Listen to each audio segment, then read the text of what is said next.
you got to look at Duke. The Blue Devils are really hitting on every cylinder. Now, their quality of opponent may not have been as strong as some others, but still, this team is looking really strong right now. 93-55, the Duke Blue Devils get the win over the Dukes of James Madison. Jared McCain, 8 trays, 30 points. Proctor Roach and Filipowski combined for 47 points, David. And Duke shooting 52% from the field, 50% from behind the arc. When Duke shoots like that, when their guards play in that dominating style, it's really hard to beat Jon Scheyer's Blue Devils.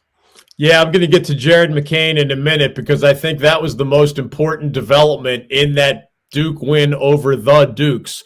But fun fact, just out of the gate, since JMU was a 12 seed, and at first glance, you might just consider this an expected walkover by the Blue Devils. But I want to remind folks, Duke beat a James Madison team that had won 14 straight games. That was the longest active winning streak in the entire country. Duke beat a JMU team that was the Sun Belt champion and had been 32-3 on the season, a record matched by only the number 1 overall seed in this year's Big Dance, UConn.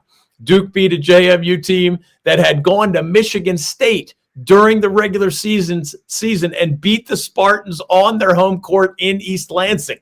And Duke beat a JMU team that had not lost a single basketball game since January 27th, which is almost 2 full months ago as you and I are having this conversation. So I know the Dukes were only a 12 seed, but Duke deserves a lot of credit for basically squeezing the confidence, the optimism, and the hope out of that very confident opponent pretty much right from the opening tip or soon after it, especially given the Blue Devils' recent struggles in 2 of their previous 3 games, that home loss to Carolina on senior night, and then that quarterfinal loss to NC State at the ACC tournament in D.C. But to your point, as you started with Jared McCain, and understandably so, the most important development of this game for Duke is that the freshman guard, Jared McCain, was the best player on the court.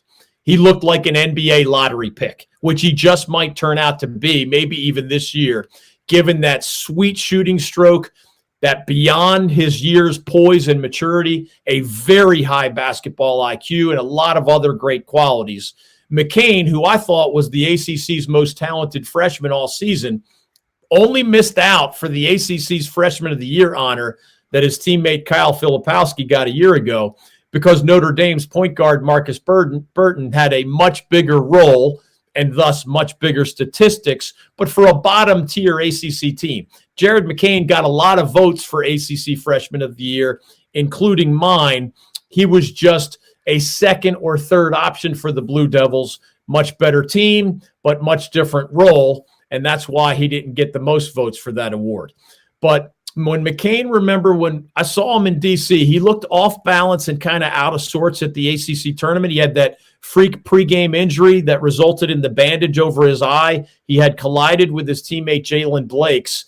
And then in the aftermath, he just didn't look like himself against the Wolfpack in that Blue Devils loss. He ends up, of course, absolutely awesome against JMU.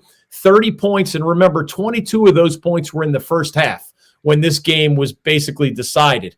But when you're 10 for 15 from the field, 8 for 11 from three-point land, Duke has been playing basketball a long time. 8 threes are the most of any Duke player ever in an NCAA tournament game.